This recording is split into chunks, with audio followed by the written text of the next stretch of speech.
In the last session, I showed you the first of two tools which will dramatically improve your interactions and your productivity and results at work. In this session, I'm going to share with you the second tool. Take a moment right now to download the worksheet for this session so you can follow along as we move forward.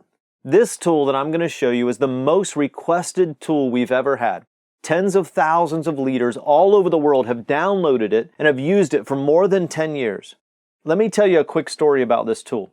Early in my career, I had a boss who recommended to me that I regularly meet with each one of my direct reports.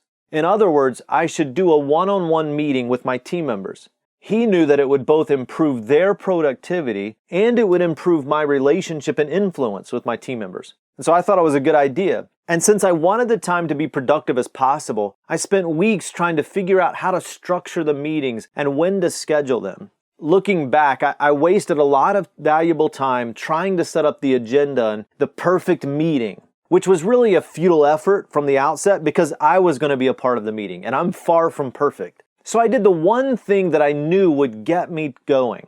I asked my assistant to take the meetings and to put them onto my calendar. So she scheduled them so I'd have 2 weeks to get ready for my first meeting, and here's what I did. The first thing I did is I thought about the purpose for the meetings. I envisioned what my team members would like to accomplish in the meetings and what they would value most about our time together. And then I wrote it out. And this may not be perfect for you, but it was what I started with several years ago when we started planning these meetings. I wrote out to hear more from my team members and to provide an intentional time to coach them in their roles. My primary goal was really to listen to them and to give me an opportunity in a non-threatening environment to share things from my heart and from my perspective with them. The second thing that I did was we scheduled regular bi-weekly meetings. These were bi-weekly 30-minute appointments for each of my direct reports. We started out with bi-weekly meetings because I wanted to make sure that the meetings wouldn't be too often or too cumbersome by occurring too often without enough content. So weekly or even monthly meetings may work better for you and for your team. In fact, my assistant and I, we meet twice a week for 30 minutes each time. And although we work closely together, the regular scheduled appointments are very focused and provide us time to slow down and address top priority functions and projects. The third thing that I realized early on that was very important for me was to be prepared. Preparation is the key to an effective meeting. The more time I spend preparing, the more effective the meeting is for both of us.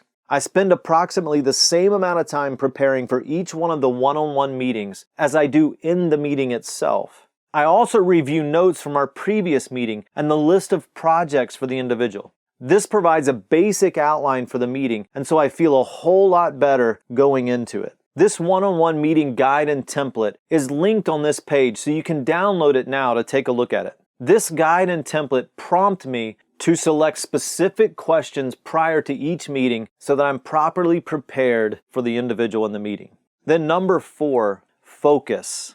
A critical component of each meeting preparation is the location of the meeting. It's important that you pick a place where you can relax and focus and engage. This may be your office. This may be their office. It may be a conference room or a cafe nearby or the local coffee shop. For most of my meetings, I prefer to use an office or a meeting rooms because we can have access to tools for coaching when we need them. Wherever you land, make sure that you turn off the mobile phones or set the office phone to do not disturb. Clear the desk, the table. Let your receptionist know or your assistant know that you're not to be interrupted. Eliminate as many of the distractions as possible, and this will prepare you for the next step. Number 5, listen. The guide and template contains scores of questions that make it easy for you to prepare. They're personal questions, they're project questions, resource questions, follow-up and feedback questions. This is by design. Questions prepare me to listen, and questions will prepare you to listen. And we need to listen to our teams far more than we do. Bill Greer, president of Milligan College, once said to me, "If you want to help people, listen as long as you possibly can before responding." Ben Reed once said, "When you ask your team more questions than you make demands, you'll be more loved and more respected by them."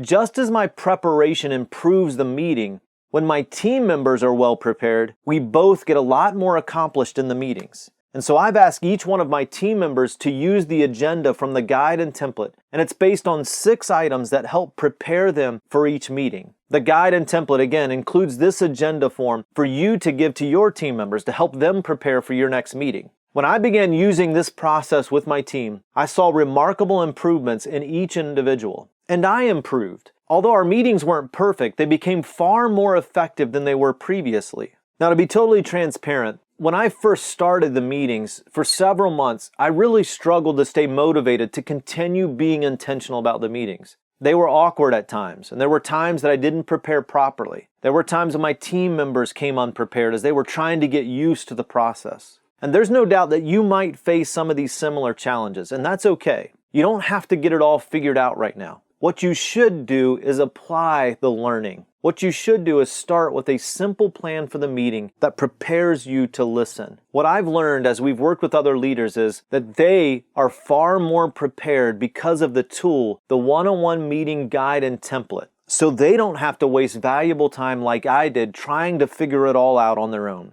It took me several months of tweaking to finally get the agenda and the template into the format that was comfortable for me. Again, you can download a copy of it in this session. The tool really has been transformational for so many leaders. It'll help you communicate more effectively. It'll help you by saving you time and maximizing productivity. It'll help you develop influence and impact more effectively.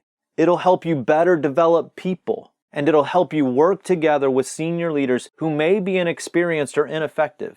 So if you haven't already, take a moment right now to download the worksheet and the guide and template on this page. Then complete the action steps for this session. So up to this point in the fast track, we've looked at Module 1, Lead, the leader worth following. And then we looked at Module 2, Discover, which was all about finding the right tools. We just completed Module 3, Apply, where we looked at applying the learning into sustainable life and work habits.